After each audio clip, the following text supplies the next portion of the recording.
Hello friends, welcome back to my YouTube channel HSC study point YSK।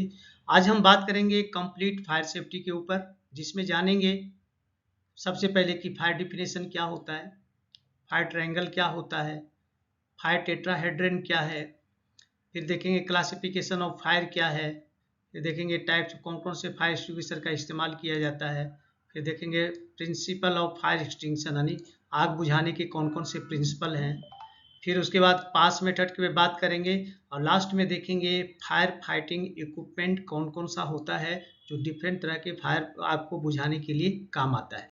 तो चलिए start करते हैं। सबसे पहले देखेंगे फायर डिफिनेशन।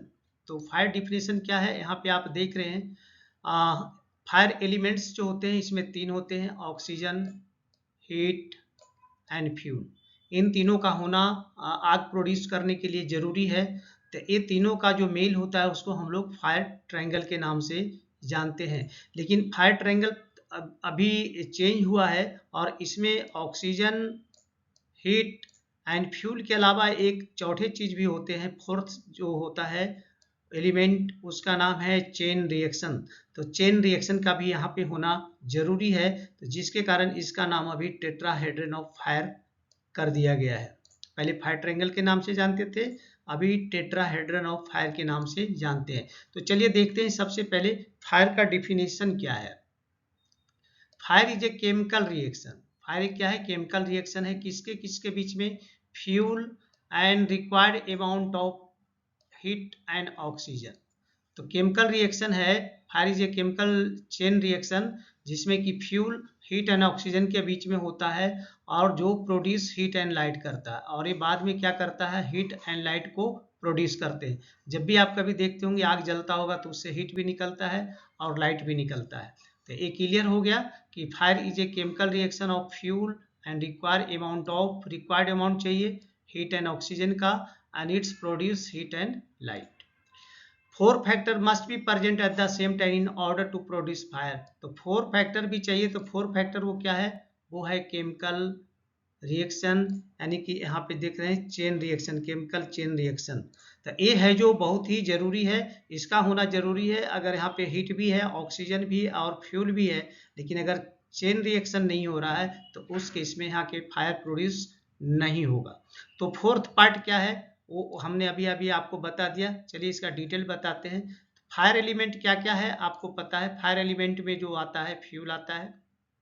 फ्यूल क्या है, एनी कंबस्टेबल मटेरियल, जैसे कि सॉलिड हो गया, लिक्विड हो गया, गैस हो गया, must solid and liquid and must vaporise before they will burn. तो जलने के पहले उसका वेपोराइज होना जरूरी है, नहीं तो आग नहीं लगेगी। नेक्स्ट देखेंगे इसका जो सेकेंड एलिमेंट है वो है ऑक्सीजन, और ऑक्सीजन में sufficient oxygen must be present in the atmosphere surrounding the fuel of fire to burn.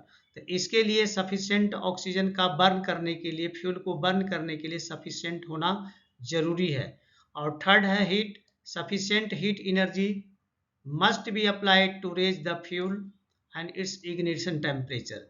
तो इसका भी, हीट का भी यहाँ पे सफिशिएंट होना चाहिए। और जो लास्ट है, जो कि हम लोग केमिकल चेन रिएक्शन या केमिकल एक्सोथर्मिक चेन रिएक्शन के नाम से जानते हैं, इसका होना बहुत जरूरी है और इसी के कारण इसका टेट्राहेड्रन ऑफ फायर रखा गया है। तो इसमें क्या है, this reaction can occur when all three of above element are present in proper condition and proportion। यानी जितने भी ऊपर तीन दिए गए हैं, फ्यूल, ऑक्सीजन एंड हीट, ये प्रॉपर क्या होना चाहिए, प्रॉपर कंडीशन में होना चाहिए और प्रॉपर प्रोपेशन में होना चाहिए, तभी आग लगेगी, अदरवाइज आग नहीं लगेगी। Means fire rapid oxidation is the result of this chemical reaction. यहाँ पे जो रैपिड ऑक्सीडेशन फायर का होता है, यहाँ पे इसका जो रिजल्ट है वो ड्यू टू किसके कारण है, केमिकल रिएक्शन के कारण। तो यहाँ पे केमिकल रिएक्शन का होना जरूरी है। तो चलिए अभी फायर का डिफिनेशन समझ गए, फायर ट्रायंगल क्या होता है वो समझ गए, और टेट्राहेड्रन और फायर क्या होता है वो भी आप समझ गए। चलिए आगे चलते हैं और यहाँ पे देखते हैं कि क्लासिफिकेशन ऑफ फायर, यानी फायर को क्लासिफाइड कैसे किया गया। तो सबसे पहले इसमें क्लास फायर देखेंगे ए, जिसमें कि सॉलिड लिया जाता है, जैसे कि एग्जांपल ले लेते हैं, वुड है, ग्लास है, क्लोथ है, पेपर है। उसी तरह बी जो होता है लिक्विड्स पे आता है, लिक्विड प्रोडक्ट में जैसे कि पेट्रोलियम में क्या क्या चीज़ आता है, petrol, diesel, kerosene and paints, ये सब में अगर आग लगेगा तो ये क्लास बी फायर होगा। सी में देखेंगे जो है गैसेस में होता है, जैसे कि एसिटिलीन का इस्तेमाल इंडस्ट्री में होती है, हाइड्रोजन में हो सकता है, सल्फाइड में हो hydrogen sulphide, natural gas, LPG, propylene, ये सब सारे चीज़ों में ये है जो सी क्लास ऑफ फायर होगा। डी जो होता है मेटल फायर के लिए होता है, जैसे कि सोडियम, मैग्नीशियम, एल्यूमिनियम में जब आग लगती है तो ये क्लास डी में आएगा। और के जो होता है वे होता है किचन फायर के लिए, involving high temperature cooking oil और फैट। अब यहाँ पे एक सी डी के बाद ई भी था और एफ था, उसको हटा दिया गया है। अभी हमने इसको एफ को इलेक्ट्रिकल के लिए माना है, electrical fires involving electrical equipment, तो इसको अभी है जो रिमूव कर दिया गया है, क्योंकि जब इलेक्ट्रिकल में आग अगर लगते हैं और उसका हम कनेक्शन कट कर देते हैं तो इस केस में इन चारों में से, इन पांचों में से कौन सा क्लास वहाँ पे दिखता है, किसमें आग लगा हुआ है, उसके आधार पे यहाँ पे आग को बुझाने की कोशिश की जाती है। लेकिन जब तक इलेक्ट्रिकल कनेक्शन है तब तक प्रॉब्लम है, पहले उस कनेक्शन को काटना जरूरी है। कनेक्शन को काटने के बाद ये आइडेंटिफाई करना है कि आग कहाँ लगी हुई है, किस प्रकार के क्लास ऑफ फायर है, तो उसके आधार पे यहाँ पे फायर एक्सटिंग्विशर और फायर इक्विपमेंट का इस्तेमाल किया जाता है। चलिए अब नेक्स्ट देखते हैं टाइप ऑफ फायर एक्सटिंग्विशर। अब फायर एक्सटिंग्विशर जो इस्तेमाल किया जाता है पर्टिकुलरली साइड पे, वो कौन कौन से होते हैं, तो सबसे पहले देखेंगे water fire extinguisher. Water fire extinguisher ये है, इस कलर में होता है। उसका देखेंगे अगर बॉडी की बात करें तो पूरा रेड है ना, ऑल रेड बॉडी है, बॉडी इसका पूरा रेड है एंड विद वाइट बैंड है। यहाँ पे देख रहे हैं इसका बैंड क्या है, वाइट है। सुटेबल फॉर क्लास ए, ये क्लास ए के फायर पे इसको इस्तेमाल किया जाता है। और सुटेबल कहाँ नहीं, not suitable for electrical fire, electrical fire पे इसका इस्तेमाल नहीं किया जा सकता। अगर इलेक्ट्रिकल में आग लग गया है और अभी तक कनेक्शन नहीं काटा गया है, उस केस में अगर हम इसका इस्तेमाल करते हैं तो करंट और फैल जाएगा और जो इसको यूज करेंगे उनको भी करंट लग सकता है। ठीक है। दूसरा जो है फोम टाइप एक्सटिंग्विशर, ये देखिए फोम टाइप एक्सटिंग्विशर है, इसका भी बॉडी रेड है ना, suitable for class A and B fires इसको करते हैं। इसका बॉडी रेड है, देख रहे हैं, और इसका जो बैंड है वो क्रीम है, ये देखिए, ठीक है, एक क्रीम बैंड है। अब ये कहाँ नहीं यूज करना चाहिए, चूंकि फोम है तो इसमें पानी का अंश रहेगा, तो not suitable for electrical fire and metal fire, यानी ना तो इसको मेटल फायर पे इस्तेमाल कर सकते हैं और ना ही इलेक्ट्रिकल फायर पे इसका इस्तेमाल किया जा सकता है। चलिए नेक्स्ट देखते हैं कार्बन डाइऑक्साइड। तो कार्बन डाइऑक्साइड का जो ये होता है, देखिए कार्बन डाइ, इसका भी बॉडी पूरा ही रेड होता है, लेकिन इसके जो बैंड होते हैं वो ब्लैक होते हैं, है ना। Suitable for class of fire A B C and F, इस सभी पे इसका इस्तेमाल किया जा सकता है। इसका जो होता है रेड बॉडी होगा विथ ब्लैक बैंड, यहाँ पे देख रहे हैं ब्लैक बैंड है, and not suitable to use on metal fire, metal fire पे इसका इस्तेमाल कार्बन डाइऑक्साइड का नहीं किया जा सकता। चलिए नेक्स्ट देखते हैं dry chemical powder. Dry chemical का देख रहे हैं, इसका भी बॉडी क्या है, पूरा रेड है, और इस पे अगर बैंड की बात करें तो यहाँ पे ब्लू है, जो कि देख रहे हैं, red body and blue band. ठीक है। ये सुटेबल कहाँ कहाँ होता है, class A C D and K, यानी किचन फायर पे भी इसका इस्तेमाल कर सकते हैं ए सी डी के अलावा। और not suitable for confined space and metal fire, metal fire पे इसका इस्तेमाल नहीं कर सकते। और कन्फाइंड स्पेस में अगर कोई आग उस तरह का लगा तो वहाँ पे इसका इस्तेमाल ड्राई केमिकल पाउडर का नहीं करेंगे, क्योंकि इसका इस्तेमाल करने से वातावरण पूरा डस्ट हो जाएगा उससे, और वहाँ पे प्रॉब्लम हो सकती है। नेक्स्ट देखेंगे वेट केमिकल पाउडर। तो वेट केमिकल पाउडर यहाँ पे देख रहे हैं, इसका भी बॉडी रेड है, लेकिन ये है जो इसका जो बैंड यहाँ पे होता है वो येलो होता है, देखिए red body with yellow band.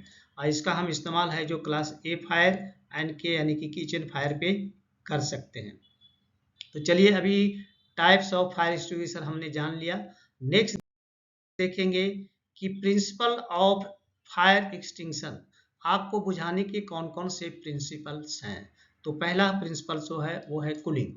तो कूलिंग में क्या किया जाता है, ये जो तीनों जो एलिमेंट होते हैं उन तीनों एलिमेंट्स में से हीट, यानी कूलिंग, हीट को रिमूव किया जाता है। तो हीट को रिमूव या तो पानी डाल के कर सकते हैं या वहाँ पे कुछ दूसरे अरेंजमेंट करके कर सकते हैं, तो इससे उस मेथड को कूलिंग कहते हैं। पानी डाल दिया तो क्या हुआ, हीट निकल गया, तो हो गया हीट। या हीट को है जो आग लगी हुई तो उसमें से हीट प्रोडक्ट को निकालना है, यानी कि reducing that heat and temperature, तो यहाँ इस मेथड को कूलिंग बोलते हैं, जिसमें कि हीट को एलिमिनेट कर दिया जाता है। दूसरा स्टारवेशन में है, जिसमें एलिमिनेशन किसका किया जाता है, फ्यूल का। यहाँ देखिए फ्यूल को एलिमिनेट कर दिया है, अब यहाँ से सिर्फ हीट और ऑक्सीजन बच गया है। जब फ्यूल नहीं है तो आग लगेगा कहाँ पे। और थर्ड जो मेथड होता है वो होता है स्मूथरिंग एंड ब्लैंकेटिंग इफेक्ट, इसको बोल सकते हैं, यानी लिमिटिंग द ऑक्सीजन, यानी ऑक्सीजन को यहाँ पे रिप्लेस कर देता है, ऑक्सीजन को हटा देता है। तो जब ऑक्सीजन नहीं तो फ्यूल और हीट रहने से भी आग नहीं पकड़ेगी, यहाँ कुछ देर में इसमें धुएं निकलेंगे, उसके बाद अपने आप बंद हो जाए। तो ऑक्सीजन का यहाँ होना जरूरी है जलने के लिए। तो ये 3 मेथड यहाँ आपने देखा, पहला मेथड कूलिंग है, दूसरा मेथड स्टारवेशन है, और तीसरा method smothering and blanketing effect है। चलिए नेक्स्ट देखते हैं, how to operate a fire extinguisher. तो फायर एक्सटिंग्विशर को ऑपरेट करने का क्या तरीका है, इसके बारे में जानेंगे। तो इसका क्या एक ही मेथड है, पास मेथड के नाम से आप जानते हो, PASS। और पी का मतलब क्या होता है, पी का मतलब होता है पुन द पिन, यानी फायर एक्सटिंग्विशर में जो है इसके पिन को खींचना है। सेकेंड में है, ए का मतलब होता है aim at the base of the fire, यानी उसका एम कीजिए बेस, फायर का बेस पे, आग जहाँ लगी ऊपर जो लपटे जा रही है वहाँ पे नहीं, बेस पे जहाँ पे आग पकड़ी हुई है। और उसके बाद इसमें 6 फीट का डिफरेंस रखना है। तो आपने एम कर लिया। थर्ड जो होता है स्क्यूज द हैंडल, हैंडल को पकड़ना है। और नेक्स्ट है sweep from side to side, squeeze कर दे हैंडल को, इसको हो गया, ओपन हो गया। उसके बाद sweep from side to side, उसके बाद जब ओपन हो गया तो इसको साइड टू साइड है जो इसको स्विप करना है, तो ऑटोमेटिक आग बुझ जाएगी। तो ये जो मेथड है, ये मेथड है जो क्या है, पास मेथड है। चलिए नेक्स्ट देखते हैं कि फायर फाइटिंग इक्विपमेंट क्या क्या है। ये सब तो हमने अभी देखा। तो एक तो फायर एक्सटिंग्विशर है, जिसको अभी अभी इस्तेमाल करने के लिए अभी हमने 5 के बारे में बताया। फिर फायर ब्लैंकेट का इस्तेमाल किया जाता है आग बुझाने के लिए, इससे क्या होता है, ऑक्सीजन डिप्लेस होता है। सैंड बकेट का इस्तेमाल कर सकते हैं, होज रील होज का इस्तेमाल कर सकते हैं, फायर हाइड्रेंट का इस्तेमाल कर सकते हैं, स्प्रिंकल सिस्टम जो होते हैं, ये सारे प्रोसेस इंडस्ट्री में मैक्सिमम पाए जाते हैं। सैंड जो है जो कंस्ट्रक्शन इंडस्ट्री में भी रहता है, फायर ब्लैंकेट भी कंस्ट्रक्शन इंडस्ट्री में रहता है। होज रील खास करके प्रोसेस इंडस्ट्री में रहेगा, फायर हैंड्रेड प्रोसेस इंडस्ट्री में रहेगा। स्प्रिंकल सिस्टम है जो बिल्डिंग वगैरह में और जगह जगह लगे रहते हैं। इमल्सिफायर सिस्टम ये भी उधर ही रहता है। And different type of fire vehicles भी रहते हैं, बहुत सारे व्हीकल्स जो हाइड्रेंट जो होते हैं, तो जिसको तो इन सारों का इस्तेमाल करके आग को बुझाया जा सकता है। तो अभी आपने डिटेल और कंप्लीटली जाना कि फायर सेफ्टी के बारे में, और इसमें अंदर बहुत सारी चीज़ आपको बताए गए हैं। आशा करते हैं आप समझ गए होंगे। तो चलिए मैं यहाँ पे आपसे रिक्वेस्ट करूँगा, अगर आप हमारे चैनल पे नए हैं तो प्लीज़ चैनल को सब्सक्राइब करें, दोस्तों में ज़रूर शेयर करें, और बेल आइकन को ऑल पे सेट कर दें, ताकि हमारी सभी वीडियो का नोटिफिकेशन आपको टाइम से मिले। तो चलिए आपसे मिलते हैं नेक्स्ट वीडियो में, तब तक के लिए जय हिंद, वंदे मातरम।